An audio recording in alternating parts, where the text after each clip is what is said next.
Hello friends, स्वागत है आपका हमारे यूट्यूब चैनल कीवर्ड्स क्लासेज में। इसके पहले हम लोग सक्सेसफुली, अगर आप देखेंगे तो एस्ट्रोनॉमी, जो कि खगोलीय विज्ञान और अंतरिक्ष विज्ञान के नाम से जाना जाता है, उसके बारे में पढ़ चुके हैं।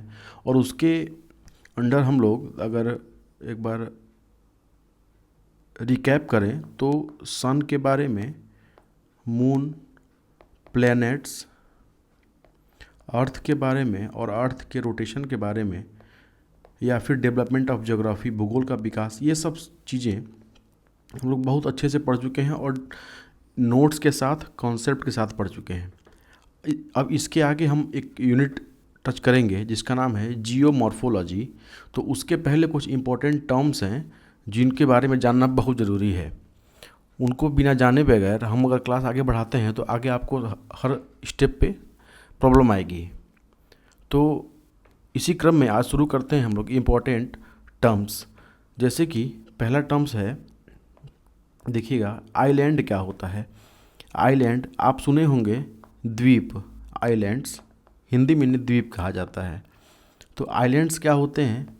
ये एक लैंड मास होते हैं फ्रेंड्स। क्या होते हैं? लैंड मास होते हैं जो कि चारों तरफ से पानी से घिरे होते हैं। बस इनका यही मतलब होता है। यहाँ पे कोई भी चीज़ आपको पढ़ाएंगे हम तो ऐसा नहीं कि बहुत बड़ा पोथी पतरा आपको देंगे, बल्कि नोट्स देंगे, ठीक है। यहाँ कुछ नहीं ऐसा मिलेगा। यहाँ पे आपको इम्पोर्टेंट कीवर्ड्स के नाम से, जैसा कि जो यूट्यूब चैनल मेरा है उसका नाम है कीवर्ड्स क्लासेज है, तो उसी के बेस पे आपको यहाँ कीवर्ड्स के माध्यम से चीज़ें याद करा दी जाएंगी, समझा दी जाएंगी, और उसी के माध्यम से आपको एक शॉर्ट नोट भी मिल जाएगा, ठीक है। तो आइलैंड क्या होता है? Land mass surrounded by water. Example देखिए, जैसे आप नाम सुने होंगे ग्रीनलैंड, आप नाम सुने होंगे लक्षद्वीप,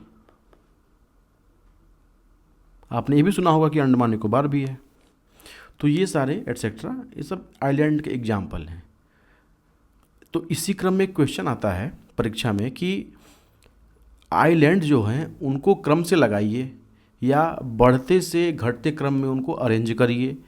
या एक क्वेश्चन ये भी आता है कि सबसे बड़ा आइलैंड वर्ल्ड का कौन है, या सेकेंड लार्जेस्ट कौन है।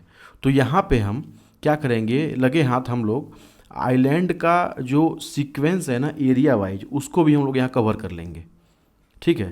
तो देखिएगा, सबसे बड़ा जो आइलैंड है वह है ग्रीनलैंड। क्या है? ग्रीनलैंड है, जो कि एक टेरिटरी है, एक क्षेत्र है किसका? डेनमार्क देश का क्षेत्र है। फिर है न्यू गिनिया, न्यू गिनिया।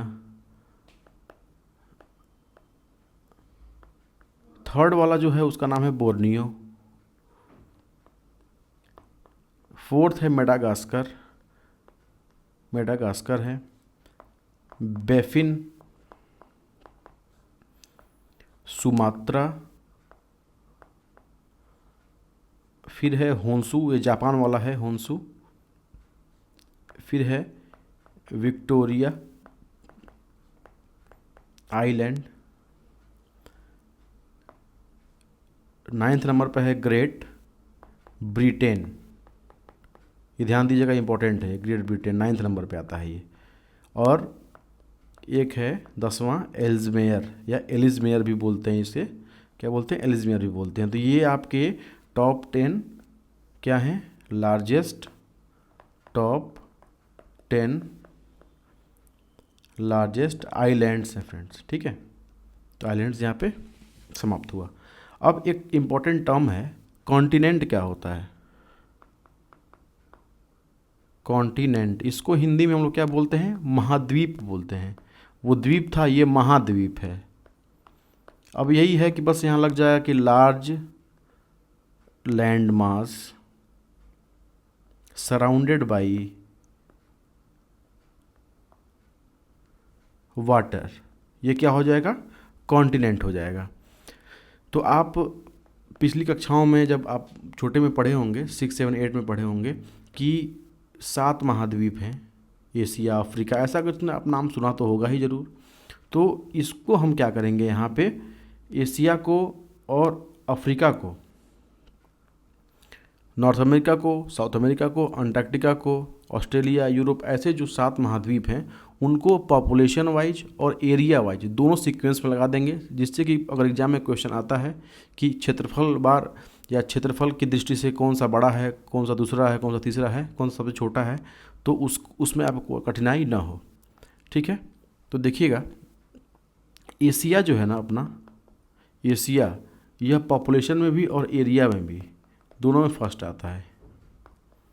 ठीक है, ये एरिया, ये पॉपुलेशन, और इसी के बाद आता है अफ्रीका। ये कॉमन है दोनों में, अफ्रीका कॉमन है दोनों में। अब ये एरिया है, तो एरिया में देखिए north America, south America, Antarctica, Europe, ये महाद्वीप है, और एक महाद्वीप है ऑस्ट्रेलिया, ये सबसे छोटा है एरिया वाइज देखेंगे तो। लेकिन पॉपुलेशन में देखेंगे तो एशिया, अफ्रीका तो हो ही गया। अब यहाँ पे यूरोप आ जाएगा थर्ड पे, फिर फोर्थ पे वही sequence north America, south America, और ये हो जाएगा ऑस्ट्रेलिया, और लास्ट में अंटार्कटिका जो है बर्फ़ से ढका रहता है, यहाँ पे पॉपुलेशन नहीं ना के बराबर पाई जाती है। तो ये रहा कॉन्टिनेंट। ठीक है, अब देखिएगा आप ये भी सुने होंगे कि ओशियन, इनको बोलते हैं महासागर। ये क्या होते हैं? आपने ये भी पढ़ा होगा एनसीईआरटी में कि अपना जो अर्थ है उस पर 70% पानी है। तो ये जो बड़ी बड़ी जल राशियाँ हैं, बड़े बड़े जो वाटर मॉस हैं, उनको देखते हैं क्या है, वाटर बॉडी जो हैं उनका क्या नाम है, उनका शेप क्या है, किससे घिरे हुए हैं। तो सबसे पहले देखिएगा एक आता है पैसिफिक ओशियन, प्रशांत महासागर, प्रशांत महासागर।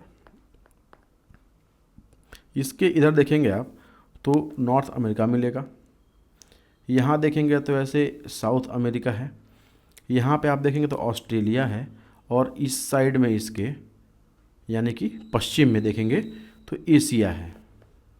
ये एशिया है, ये ऑस्ट्रेलिया है, और यहाँ पे साउथ अमेरिका है। बहुत ही हम लोग इनफॉर्मली पढ़ रहे हैं, बहुत लोड नहीं लेना, आराम से पढ़ते जाना है। तो देखिए ये प्रशांत महासागर है, इसका जो शेप है कभी एग्जाम में पूछता है तो प्रशांत महासागर का शेप क्या है? ओ शेप है। क्या है? ओ शेप है या सर्कुलर है। ये क्या है? सर्कुलर है। ठीक है, अब जो नेक्स्ट है एक है अटलांटिक, सेकेंड वन क्या है?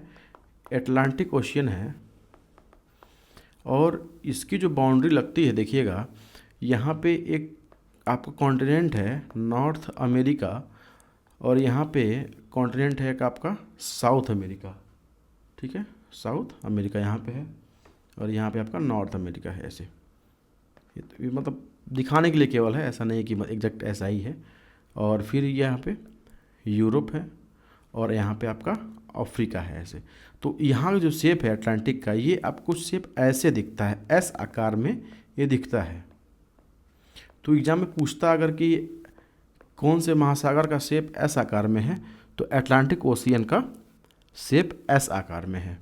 ठीक है, और इसकी बाउंड्री किस लगती है? 4 महाद्वीप से लगती है, north America, south America, Europe और अफ्रीका से। इसकी बाउंड्री कहीं से कहीं तक एशिया से नहीं लगती है, ये आप ध्यान रखिएगा, एशिया से नहीं लगती है। एक चीज़ और याद रखिएगा, ये जो अटलांटिक है ना, इसके ईस्ट में कौन कौन से कॉन्टिनेंट हैं और इसके वेस्ट में कौन कौन से कॉन्टिनेंट है, ये आप इंपॉर्टेंट है, ये ध्यान रखिएगा। ऐसे ही आप पैसिफिक में देखिएगा, इसके ईस्ट में कौन से वेस्ट में कौन से कॉन्टिनेंट है और ईस्ट में कौन कौन से कॉन्टिनेंट है, महाद्वीप है, ये आप याद रखिएगा। ठीक है, जैसे कि यहाँ नॉर्थ अमेरिका, साउथ अमेरिका इसके ईस्ट में है, पूर्व साइड में है प्रशांत महासागर के। ठीक है, ऐसे ही आप एक नाम सुने होंगे इंडियन ओशियन, इंडियन ओशियन। ठीक, तो इसका क्या है, ये आपका जो अफ्रीका कॉन्टिनेंट है यहाँ पे है ना, ऐसे अफ्रीका कॉन्टिनेंट, ये अफ्रीका कॉन्टिनेंट है, और यहाँ पे थोड़ा लगा हुआ है आपका यूरोप, यहाँ पे यूरोप लगा हुआ है ऐसे। ठीक, तो इससे कोई मतलब नहीं है। और यहीं पे स्वेज नहर के पास से एशिया लगा हुआ है, ठीक, एशिया लगा हुआ है। और यहाँ पे ऐसे करके आप देखेंगे तो ऐसे इंडिया का कुछ हिस्सा ऐसे आता है। तो ये जो इंडियन ओशियन है इसका जो शेप है ना, तो ये चूँकि इंडियन ओशियन का एरिया ये वाला है, ये सब इंडियन ओशियन है, हिंद महासागर बोलते हैं इसे, ठीक है। तो इसका जो शेप है ये looks like M, alphabet M, ये एम कैसे दिखता है, तो एम शेप वाला जो ओशियन है वो कौन है, इंडियन ओशियन है, ठीक है। और लास्ट एक है सदर्न ओशियन, दक्षिणी महासागर, तो ये आपको मिलता है नीचे, अगर आपका ये अर्थ है तो ये आपको यहाँ मिलता है सदर्न ओशियन, ठीक है, यहाँ मिलता है सदर्न ओशियन। तो अगर एक बार हम लोग कलेक्टिव रूप से देखें तो आप पाएंगे कि ये जो आपका अर्थ है, ये अर्थ है, यहाँ पे आपका आर्कटिक ओशियन है, यहाँ आप देखें अटलांटिक ओशियन है, यहाँ कुछ भाग पैसिफिक का यहाँ पे है, कुछ भाग पैसिफिक का यहाँ पे है, ठीक है। चूँकि अगर इसको, ये ग्लोब है, इसको मिला देंगे तो ये गोला बन जाएगा एक, ठीक है। और इंडियन ओशियन यहाँ पे है। तो ये आपके 5 बड़े महासागर हैं, ये अटलांटिक है, ये इंडियन ओशियन है। तो ये आपके 5 बड़े महासागर रहे, 7 महाद्वीप के पढ़ लिए हम लोग, 10 आइलैंड के बारे में पढ़ लिए। एक इम्पॉर्टेंट नोट आप नोट कर लीजिएगा कि जो ओशियन होते हैं, oceans shares their border with continent only. जो ओशियन, जो महासागर होते हैं वो हमेशा महाद्वीप से ही अपनी सीमा साझा करते हैं। ओशियन शेयर देयर बॉर्डर्स या बाउंड्रीज विथ कॉन्टिनेंट्स ओनली, ठीक है, not with a single country, not with a single country और आइलैंड, ठीक है। ये आप इंपॉर्टेंट नोट अपने नोट में नोट कर लीजिएगा। अब कुछ इंपॉर्टेंट वाटर बॉडीज और भी हैं, उनके बारे में देखिएगा। जैसे आप सुने होंगे सी, सागर क्या होता है, सागर जैसे अरेबियन सी है, बे ऑफ बंगाल है, ऐसे बहुत से सी हैं। तो जो सी होता है उसको अगर हम डिफाइन करें एनसीईआरटी के हिसाब से, तो ये अपनी सीमा, या बोला जाए shares it's boundary with countries not with continents. तो जो सागर होते हैं वो अपनी सीमा न कि महाद्वीप से साझा करते हैं, ये अपनी सीमा के साझा करते हैं, देशों से साझा करते हैं, कंट्रीज से करते हैं और आइलैंड से करते हैं, ठीक है। तो जो सी होता है वे अपनी बाउंड्री से करते हैं आइलैंड से और कंट्रीज से, न कि कॉन्टिनेंट से। ये एक स्टेटमेंट बना के दे देगा ना तो फंस जाएंगे आप। तो इसको ध्यान रखिएगा, इससे क्वेश्चन बन सकते हैं। एक होता है,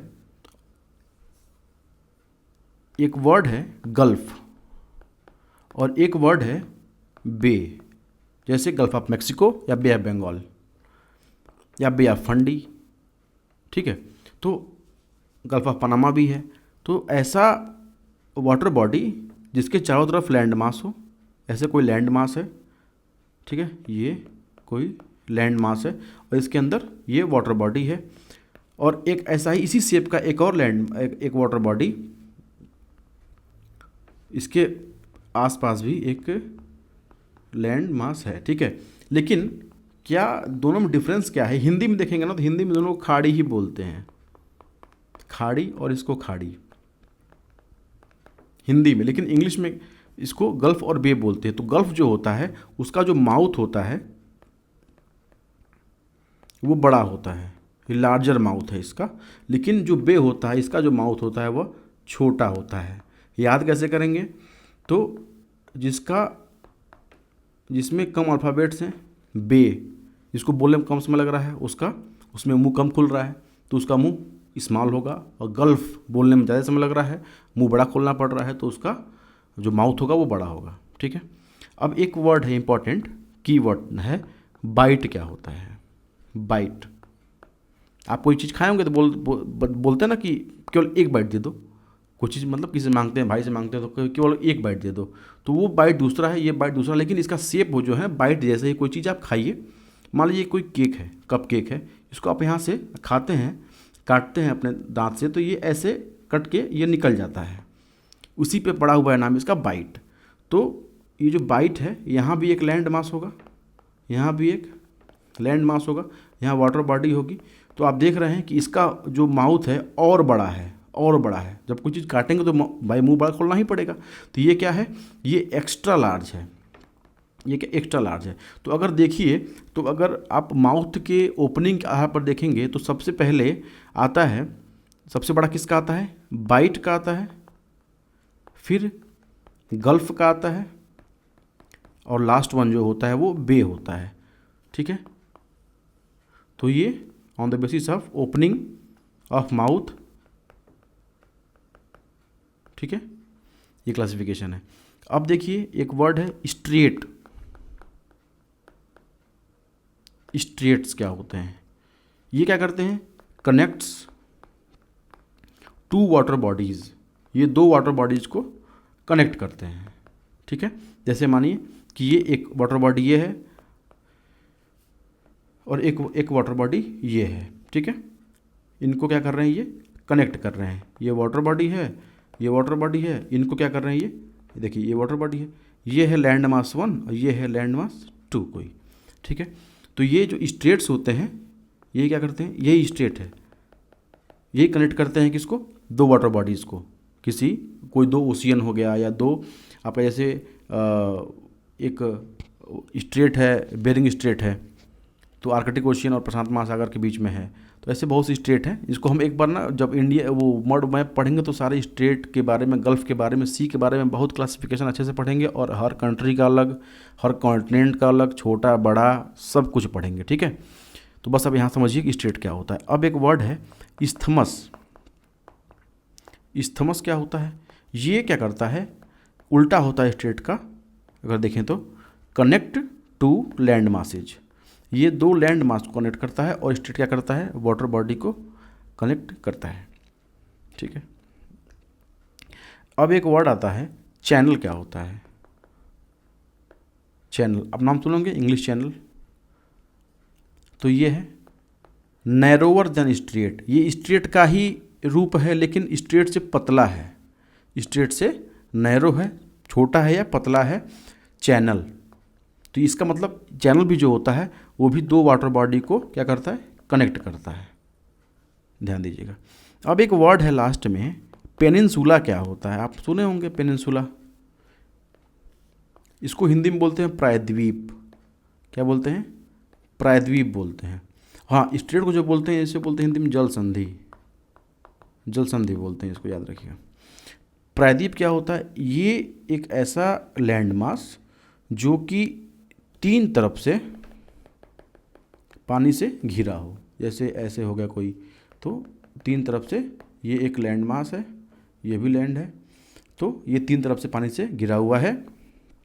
इसको क्या बोलेंगे, शॉर्ट में लिख लेंगे, surrounded by 3 side of water. Example क्या है इसका, इंडियन पेनिनसुला, जो कि आपका ये वाला हिस्सा है, ऐसे ये है, तीन भाग से, तीन ओर से पानी से घिरा हुआ है। ऐसे ही नाम देखेंगे, एक और नाम है इंडियन पेनिनसुला है, फिर उनगावा है, उनगावा, यूकाटन है। ठीक है, तो ये सब जो भी हैं ये सब क्या है, पेनिनसुला के एग्जाम्पल्स हैं एटसेट्रा। तो इस क्लास में बस इतना ही। क्लास आपको अच्छी लगी हो तो लाइक शेयर सब्सक्राइब जरूर करिएगा, और कोई चीज़ आपको ना समझ में आई हो तो कमेंट सेक्शन में बोलिएगा। और अगर आपको इसका PDF चाहिए तो डिस्क्रिप्शन में आपको लिंक दिया गया होगा टेलीग्राम का और व्हाट्सअप का, उस पर जाकर आप ज्वाइन कर लीजिएगा, वहाँ पे आपको इसकी PDF मिल जाएगी हैंड रिटन। ठीक है, थैंक यू सो मच।